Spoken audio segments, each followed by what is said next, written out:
Buenas tardes, estamos aquí en Senado de la República, en conferencia de prensa digital con los medios de comunicación que me pidieron contestarles algunas preguntas y no estaba programada, simplemente es en atención a ellos.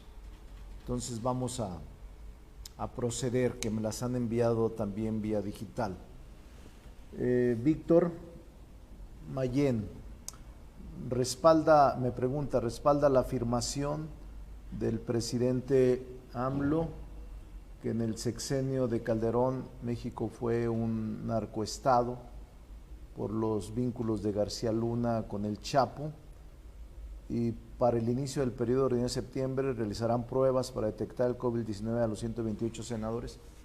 Primero, Víctor, la afirmación del presidente sobre que en época de Calderón se vivió un narcoestado, lo dejo a los órganos jurisdiccionales, porque en Estados Unidos hay un juicio contra García Luna que luego lo está reclamando el propio gobierno mexicano para deslindar responsabilidades, y yo esperaría el resolutivo, la resolución de los jueces en estos casos. Lo cierto es que en el sexenio de Felipe Calderón se cometieron muchos excesos.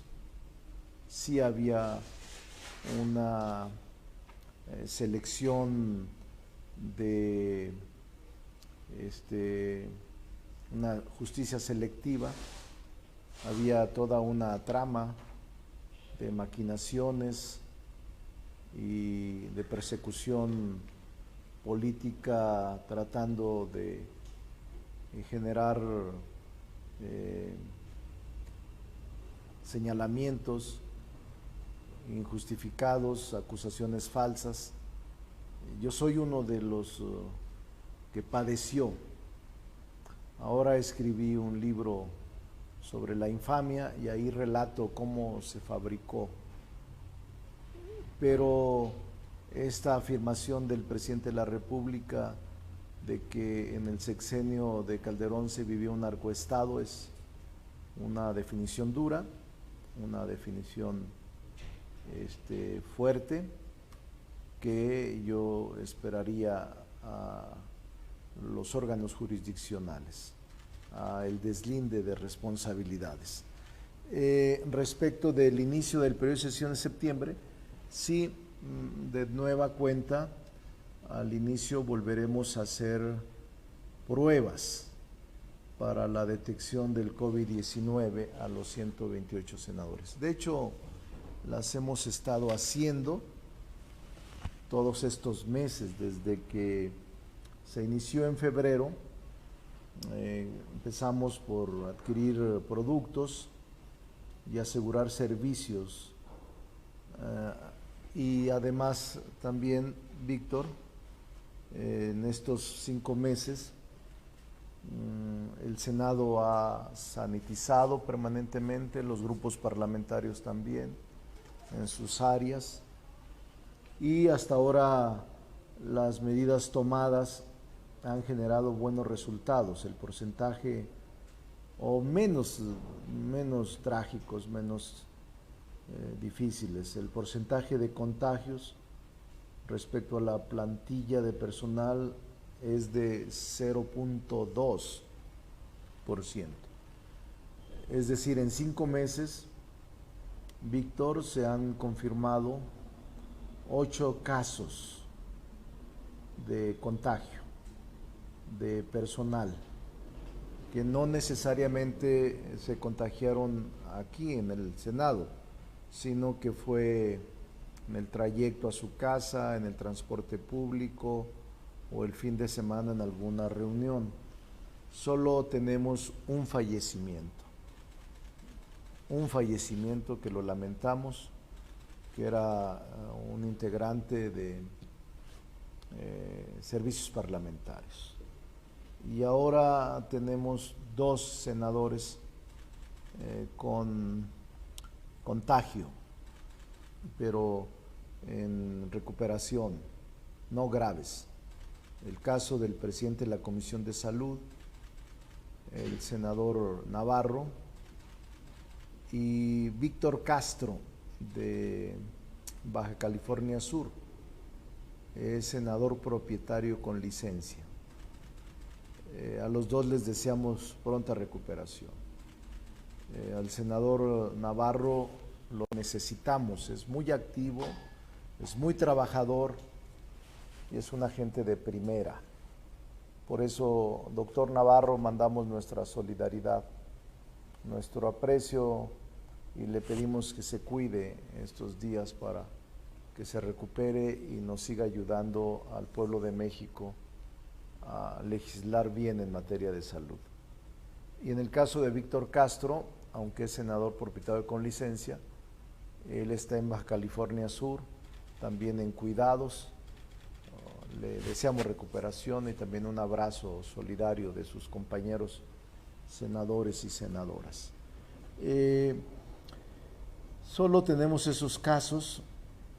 Ahora bien, del total de trabajadores, que es cerca de 4.500 trabajadores, oscila entre 4.500, 4.600 por los de honorarios, todo el personal del Senado. La mayor parte ha estado en su casa, confinados. Hemos dado facilidades. Tanto la presidenta de la mesa directiva, Mónica Fernández, como los coordinadores de grupos parlamentarios, acordamos que estuvieran en sus casas.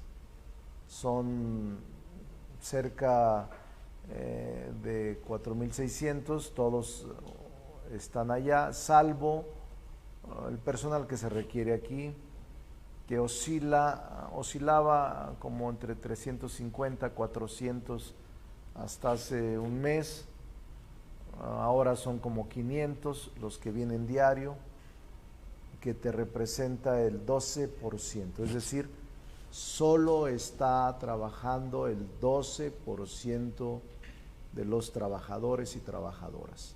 Y lo hacemos por el cuidado y la salud de todos, no solo de los trabajadores, sino de los que vienen al Senado por servicios, o de los que vienen a presenciar las sesiones, o los que vienen a distintas gestiones.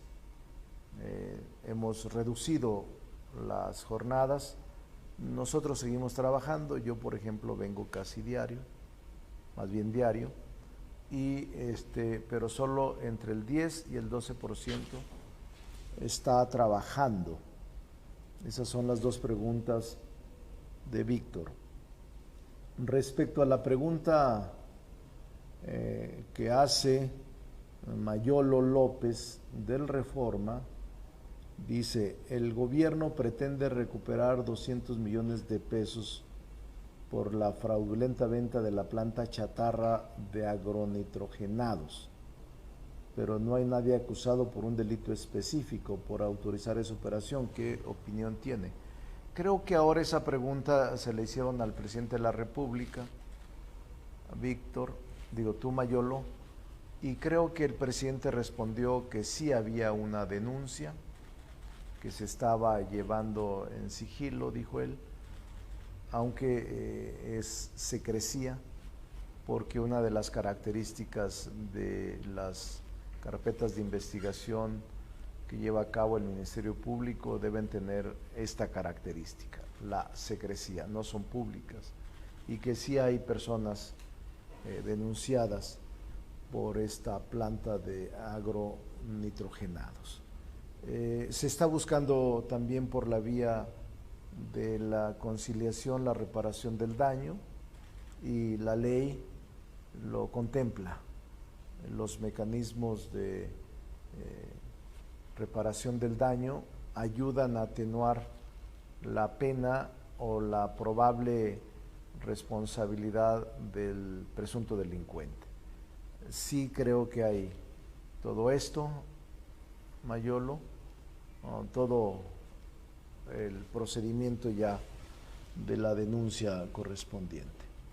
Leticia Robles me pregunta cuáles son las alternativas para certificar el voto de los senadores en un parlamento a distancia, en cuáles han pensado. Ha quedado claro y autodecantado que hay dos bloques de la bancada de Morena. Puede evitar que el previsible encontronazo para la dirigencia nacional de Morena afecte la dinámica del trabajo interno de su grupo parlamentario. Le contesto esta primera parte. Se está trabajando en la búsqueda de soluciones para trabajar a distancia de manera digital. Mónica Fernández preside una comisión de trabajo sobre este sentido. Hay distintas iniciativas de distintos compañeros y de distintos grupos parlamentarios, se van a sumar y vamos a tratar de hacer un dictamen único, consensado, antes del 1 de septiembre. La idea es que antes del 1 de septiembre tengamos la posibilidad de que lo primero que veamos es la modificación de la Constitución y la ley para adecuarlo a los nuevos tiempos. Y por esa razón se está trabajando ya en mesas de trabajo que preside la presidenta. Yo espero que tengamos resultados pronto y actualicemos nuestro trabajo en materia digital. ¿Cómo garantizar la validez del voto o la autenticidad del voto? Hay ya mecanismos, Leti, que se están explorando para poder hacer seguro que el voto que se deposite sea auténtico, no ocurra ni falsificación ni alteración. Está en eso, son tecnologías de la información y se está acudiendo a ellas, igual que la propuesta al 17 constitucional de justicia en línea, también estamos en lo mismo. Respecto de lo que usted dice, que hay dos bloques en la bancada de Morena y que si se puede evitar el posible encontronazo por la dirigencia nacional de Morena y que esta afecte la dinámica del trabajo interno de un grupo, de su grupo parlamentario. No, aquí solo hay un bloque, es el bloque de Morena, hay distintos pensamientos, hay posiciones diferenciadas. Yo solo identifico un grupo, que es el grupo parlamentario de senadoras y de senadores de Morena. El hecho de someternos a un proceso democrático para decidir quién será el presidente de la mesa directiva no nos ubica en facciones ni en corrientes al interior de Morena. Es un proceso en donde hasta este momento hay 4 aspirantes a suceder a Mónica Fernández de parte de Morena, que son el senador Higinio Martínez, el senador Armenta, el senador Ovidio y el senador Eduardo Ramírez. Y ya les comenté que el 24, el lunes 24 de agosto, se llevará a cabo a las 12, de 12 a 3 de la tarde, con un notario público, con 4 urnas. La decisión, eso lo verá la convocatoria que expediremos para elegir presidente de mesa directiva, vicepresidente y secretarios de Morena.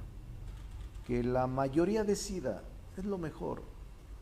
Yo emitiré un voto, mi voto es 1 y somos bastante maduros. No va a haber ni discusión, ni pleito, ni nada. Es simplemente el 24 a las 12 del día acudir a votar. Y para evitar suspicacias, el grupo parlamentario por unanimidad aceptó hoy abiertamente estar en la convocatoria que las 4 senadoras del PES tengan derecho a voto. Esa es otra modalidad que está aprobada y acordada. Entonces, la semana seguramente se expedirá la convocatoria previo al 24 y dirá todos estos procedimientos. Y ganará en el grupo como candidato a la presidencia, que será ratificado en el Pleno, quien obtenga la mayoría de votos. Y será vicepresidenta quien tenga la mayoría de votos, secretario quien tenga la mayoría de votos. Así va a ser y así debe de ser. Entonces yo no me meto, emitiré mi voto y se resolverá por la mayoría de senadoras y de senadores, por lo que no tiene por qué haber división. Es un proceso democrático, abierto, con notario público, en urnas transparentes. Todos los senadores y las senadoras tienen un criterio muy bien formado y nadie, no hay uno solo que sea susceptible de manipulación o de forzar a tomar una decisión contraria a su conciencia y a sus intereses. Leti me sigue preguntando, otra pregunta más: ¿cómo le afecta a usted la decisión del PRI de que los votos de sus senadores se consulten con el presidente nacional? ¿Tendrá usted que dialogar directamente con el dirigente nacional del PRI para lograr un acuerdo en el Senado? ¿El presidente nacional del PRI será factor de decisión en el Senado? ¿O será el senador 129, dice Leti? No, yo creo que es una decisión de ellos, no quiero meterme en decisiones del PRI, pero aquí estamos trabajando de manera muy coordinada con el senador Osorio Chong y así va a seguir un trabajo de acercamiento, de consenso y de discusión de alto nivel. No va a variar mi relación con los senadores y las senadoras del PRI por esta decisión. Gerardo Segura, ¿qué opina de las acusaciones de Víctor Toledo? Si no hay necesidad de reflexionar en ellas para mejorar dentro de la 4T. No, ya también lo comentó el presidente, ahí sí coincido con él, ahí y en muchas cosas. Es una decisión de Víctor, no, yo no lo conozco, tengo 22 años trabajando con el presidente de la República, no lo recuerdo pues, y seguramente él tiene su opinión del movimiento. Yo tengo otra opinión, pero no me voy a meter ni a descalificarlo, ni a presionarlo, ni siquiera hablar de lo que él ha dicho. Es un asunto que se respeta y que aquí en este movimiento social hay opiniones distintas. Pregúntenmelo a mí, que estoy sometido a esas posiciones de opiniones distintas. Israel Aldave, del Grupo Fórmula: en el Senado se acompañará la propuesta del líder nacional de Morena de crear, como en el pasado, una comisión especial que dé seguimiento a los casos Lozoya, Duarte, García Luna.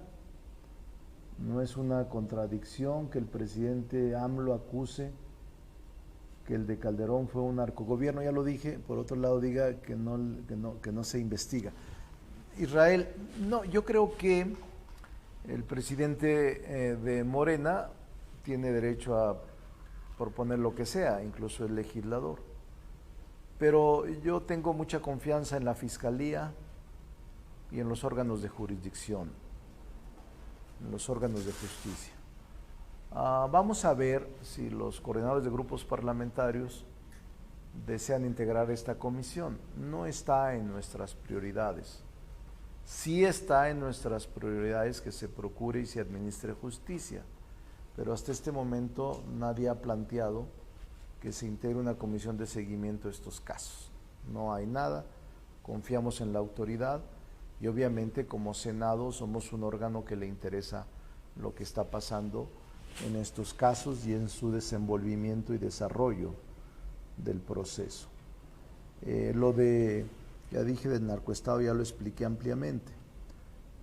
Pregunta Misael Zavala del Heraldo. La semana pasada afirmó que la emergencia económica con el COVID abre la posibilidad de discutir aplicar más impuestos en 2021. ¿Podría ahondar más sobre este tema? ¿El Morena está abierto a debatir este tema en las próximas semanas? Mire, el presidente de la República asumió un compromiso de no aumentar impuestos ni crear nuevos en los primeros 3 años. Estamos en el segundo año. Y lo que afirmé es que el orden mundial va a provocar la búsqueda de la aplicación de una política de progresividad fiscal. Estoy seguro que en la etapa post pandemia tenemos que deliberar y discutir la progresividad fiscal y los mecanismos con los cuales debemos enfrentar juntos los efectos y consecuencias de la pandemia COVID-19. Estoy convencido de que vamos a hacerlo. En el órgano legislativo no podríamos mantenernos indiferentes frente a la tragedia económica, a la tragedia humanitaria que se está generando con motivo de la pandemia COVID-19. Así es de que la progresividad fiscal implica la aplicación de un principio que en muchos países se sigue, y lo que afirmé es que nadie va a escapar en el mundo. La próxima semana tengo una reunión con parlamentarios del mundo en donde están planteando que nos unifiquemos en criterios para enfrentar la pandemia desde el punto de vista legislativo. Con autonomía de cada uno, es una idea de intercambio de experiencias.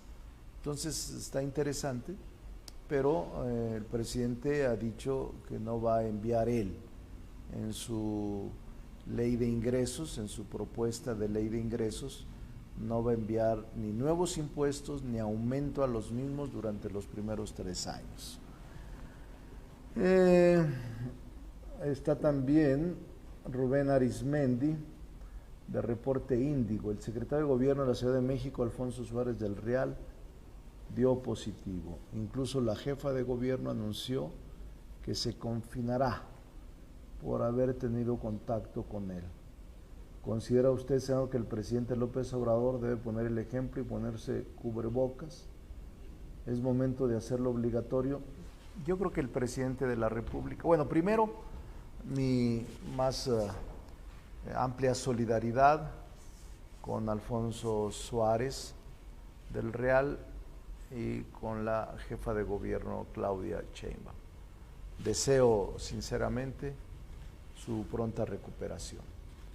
El presidente de la República, lo he visto ya en algunas ocasiones con el cubrebocas, y si es momento de hacerlo obligatorio, pues hay el Consejo de Salubridad General puede emitir alguna disposición en torno a eso. Yo lo uso siempre, salvo cuando estoy solo. Aquí está sanitizado, estoy solo en este salón grande de protocolo, entonces pero siempre lo uso. Creo que cada uno debe asumirlo con responsabilidad. Ojalá y pronto se recupere Alfonso y se recupere todo el personal que está en esta misma situación. Karina Aguilar, ¿ya sabe cuántos fideicomisos van a desaparecer y para cuándo será esta acción? Luego de que el presidente pidiera más de los 5 en los que había un consenso, Morena en el Senado respalda la iniciativa de dividir el municipio de Ecatepec. ¿Y cuál es el proceso a seguir? Mire, primero, es una iniciativa que está en Cámara de Diputados. la relativa a la extinción de los fideicomisos. Vamos a esperar que decide la colegisladora como Cámara de Origen sobre esta iniciativa particular. Y luego ya asumiremos y fijaremos nuestra posición.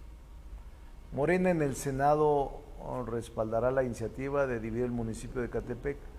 No conozco la iniciativa, no se ha presentado o ya se presentaría, se debe presentar en el Congreso local, dado que se trata de un municipio y tiene competencia estatal, pero vamos a estar muy pendientes. Sé que la ha propuesto dos de nuestros senadores, son muy inteligentes los dos, Higinio y Marta. No la conozco, espero verla y estudiarla pronto, pero es competencia del Estado, porque el Estado es quien señala los municipios existentes en su propia jurisdicción.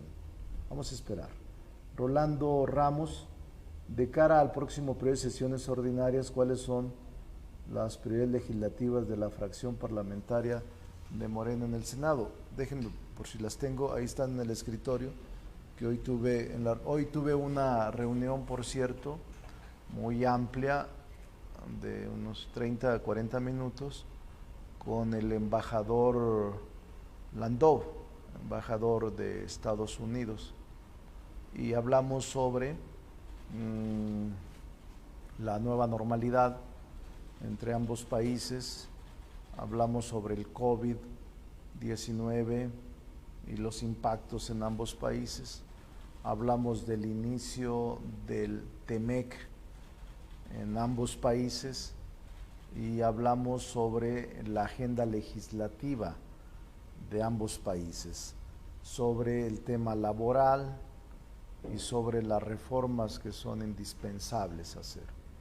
Entonces todo esto se revisó en la mañana, cerca de 30 o 40 minutos, en una conferencia que sostuvimos el embajador Landau y yo. Fue un rápido ejercicio de coordinación, y creo que fue muy productivo. Pero miren, recuerdo, entre otras cosas,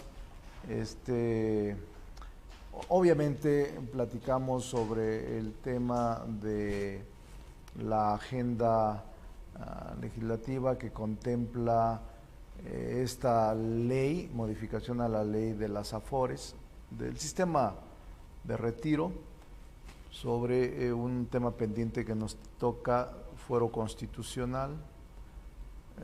Le interesó mucho un tema que vamos a empezar el próximo martes, el sistema de justicia. Tendremos una reunión, en la mañana lo platiqué con Mayolo, que siempre está muy pendiente de ello. Todos están pendientes, pero me preguntó en la mañana sobre este tema. Es sobre el desafío de la justicia mexicana. Vamos a hacer, o los desafíos de la justicia mexicana. Nuestro periodo de sesiones se va a fundamentar en dos grandes temas: recuperación económica y justicia. Y los desafíos de la agenda legislativa son que vamos a arrancar con la reunión del martes 18, en donde será una gran convocatoria.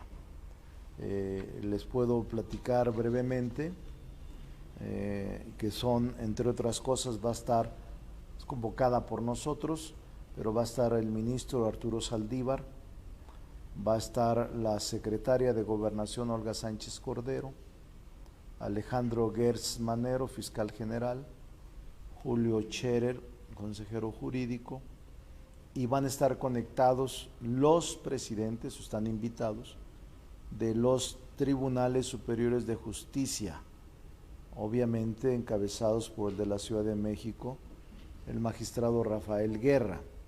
Estarán todos los grupos parlamentarios que conformamos la Junta de Coordinación Política y también estará el presidente de la Comisión de Justicia, Julio Menchaca. Vamos a invitar a los diputados, a Mario Delgado, coordinador del grupo parlamentario de Morena y presidente de la Junta de Coordinación Política. Y vamos, obviamente estará la presidenta de la mesa directiva.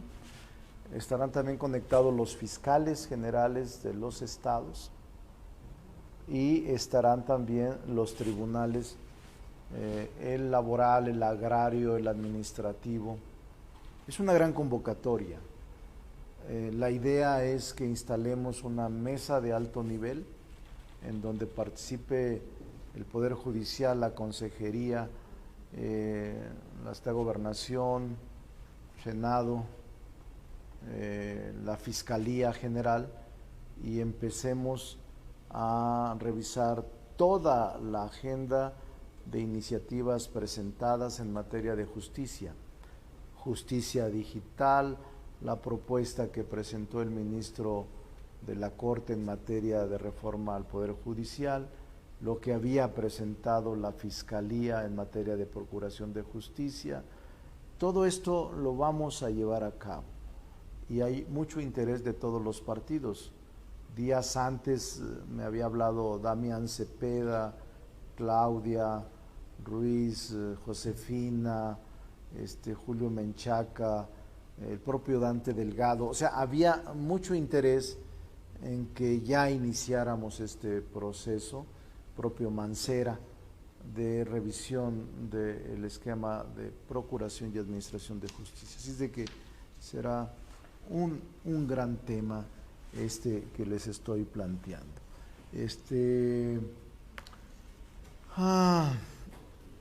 Vamos a ver, me quedé en Rolando Ramos, del Economista. Las prioridades legislativas, ya les dije: eliminación del fuero a funcionarios, armonización de leyes de las reformas en materia de delitos que amerita prisión preventiva oficiosa, leyes secundarias en materia educativa, reducción del financiamiento a partidos políticos, es una iniciativa pendiente, ley general de economía circular, reforma integral al Poder Judicial, justicia digital, aumento de penas por violencia familiar, violencia digital contra mujeres, cannabis, regular uso de cannabis, tipificar delitos en materia de discriminación racial, legislación única en materia procesal civil y familiar, entre otros. Esa es parte de la agenda, que es enorme. Hay más. La agenda, por ejemplo, en economía, hay tratados, y hay también en desaparición forzada de personas. Es una agenda muy amplia que nosotros estamos revisando en el grupo a partir de esta semana, y que vamos a recibir todo tipo de propuestas de nuestros compañeros senadores y senadoras para discutir el próximo 25 en reunión plenaria de Morena toda la agenda legislativa. Claudia Flores Barreto: me gustaría conocer fecha, senador, cuando eligen en Morena a su candidato para presidente del Senado. Y ya lo dije esto, Claudia: cuándo, quiénes y cómo será todo el proceso. No, va a ser presencial, va a ser en el auditorio Octavio Paz, desde las 12 a las 3 de la tarde. Van a ir votando, solo pasarán con notario público, registrado su voto, su identificación, y depositar su voto. Eso será todo. También lo de reformas para sesionar a distancia, ya lo expliqué en la primera ocasión, y estamos en ese proceso de lograr consenso para modificar la Constitución y la ley y hacer posible esta reforma de trabajar a distancia digitalmente.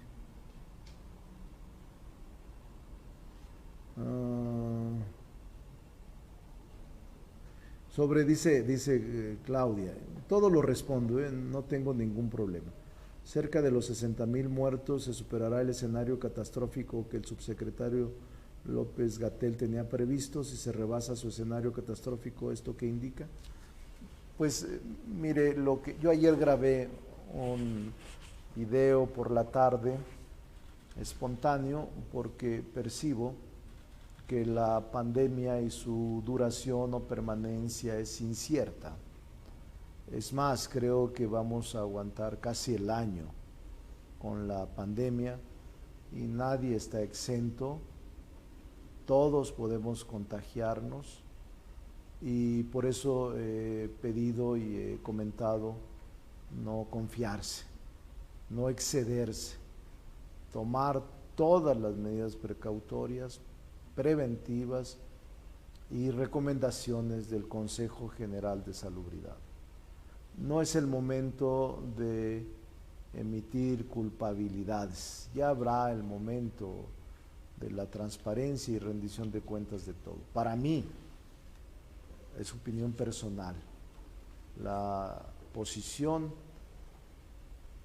la estrategia diseñada por el presidente de la República en materia de combate y de enfrentamiento a esta pandemia ha sido correcta. Para mí, el presidente de la República ha tomado decisiones asertivas y ha tomado decisiones difíciles, pero que han generado en el país lo más importante, cuidar la salud de los mexicanos, tener el equipo indispensable en los hospitales, responder con la capacidad hospitalaria y atenuar la devastación económica con una política social profunda. Por eso respaldo de manera personal la política y la estrategia que el presidente de la República ha diseñado en materia de salud. Soy uno de quienes creen que ha hecho lo correcto y que tarde que temprano se valorará, sin apasionamientos y sin ninguna estridencia. Estoy seguro.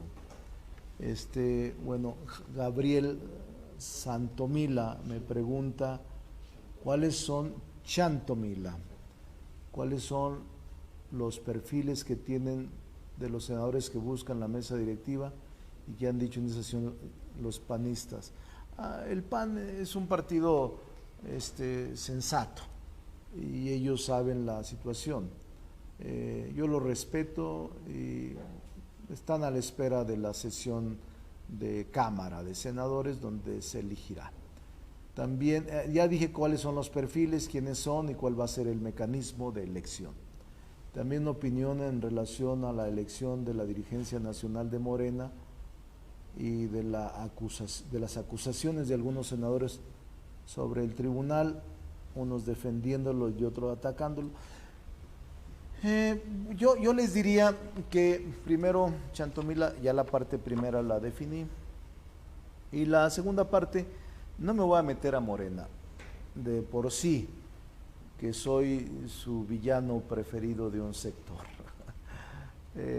No quiero meterme, no me voy a meter, bastante trabajo tengo aquí en el Senado. Me da tristeza lo que está pasando, simplemente, pero no me voy a involucrar. El que senadores en uno o en otro lugar se estén manifestando es su derecho y lo respetaré, pero yo no me involucraré en la elección del próximo presidente o presidenta de Morena. No me parece correcto que yo intervenga y no lo haré. Es más, estoy alejado de cualquier decisión que se tome en Morena. Luciana Cerón me llegó por otra vía, ya tiene el consenso para sesionar a distancia a partir de septiembre, ya lo comenté, o se van a arrancar el periodo de reunión del Senado. Miren, vamos a buscar que tengamos consenso antes del 1 de septiembre para convocar a un extraordinario antes del 1 de septiembre poder modificar la Constitución y la ley. Eso es lo que yo deseo y es lo que creo prevalece en la mayoría de los grupos parlamentarios.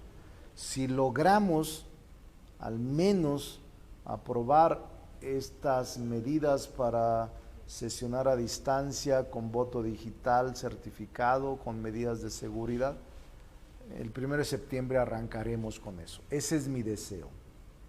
Si no se logra el consenso, entonces tenemos que acudir a sesiones el 1 de septiembre, a la apertura de sesiones, ya celebrar las sesiones ordinarias 2 por semana.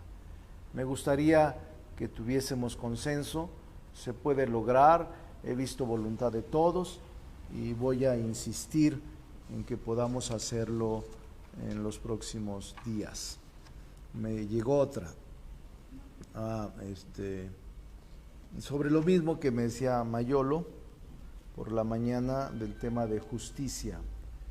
Es un gran anuncio lo del próximo martes. Estaremos todos y yo creo que este grupo de alto nivel, encabezado por el presidente de la Comisión de Justicia, en donde habrá un representante de cada grupo parlamentario, siguiendo la proporcionalidad acostumbrada que la ley orgánica señala, tendremos un grupo especial con las reglas históricas y el voto ponderado, pero acompañado por los representantes del Poder Ejecutivo, del Poder Judicial y de la Fiscalía. En este caso vamos a agregar un gobernador de la CONAGO y a un representante de los presidentes de tribunales superiores de justicia. Esa es la idea. Y yo creo que si logramos también de aquí a antes de celebrar el primer día de sesiones, tendremos un paquete para estar aprobando. 2 prioridades para mí son las que pronto se verán: recuperación económica, leyes que ayuden a la misma, y justicia. Viejo reclamo, la justicia en México. Pues muchas gracias. Hay muchos compañeros también que se conectan a las redes, a José Guadalupe, a Abdón Beltrán, a Laura Hernández, a Rosa Fuentes. Hay mucha gente que se conecta cuando tenemos estas, y bienvenidos todos, les responderé a todos sus preguntas con respuestas puntuales.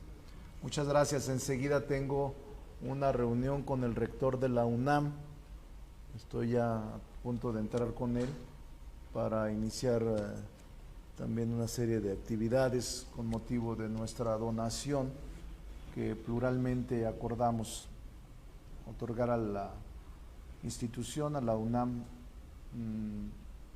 de 50 millones en un primer momento y 100 millones a INSABI.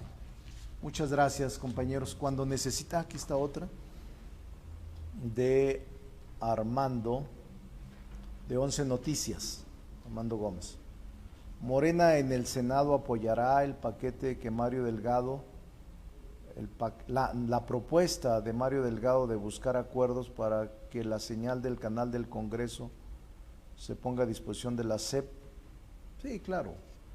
Canal del Congreso es un canal altamente especializado en el insomnio, no se crean, ese es broma, pero hay que dinamizarlo mucho, el canal del Congreso. Yo lo veía ya muy tarde, hace mucho, y creo que debemos actualizarlo en contenido, en programa. Hay muy buenos comentaristas y hay muy buenos periodistas en el canal del Congreso, muy buenos conductores y conductoras. Mario está hablando de que se ponga a disposición de educación para el tema del regreso a la educación por televisión. No está mal, vamos a revisarlo, pero en principio pareciera ser una buena decisión. Voy a hablar con los coordinadores de los grupos parlamentarios, porque ustedes saben que las decisiones aquí las tomamos de manera colegiada con todos. Bueno, pues nos vemos. Muchas gracias a todos. Sigo pendiente con ustedes.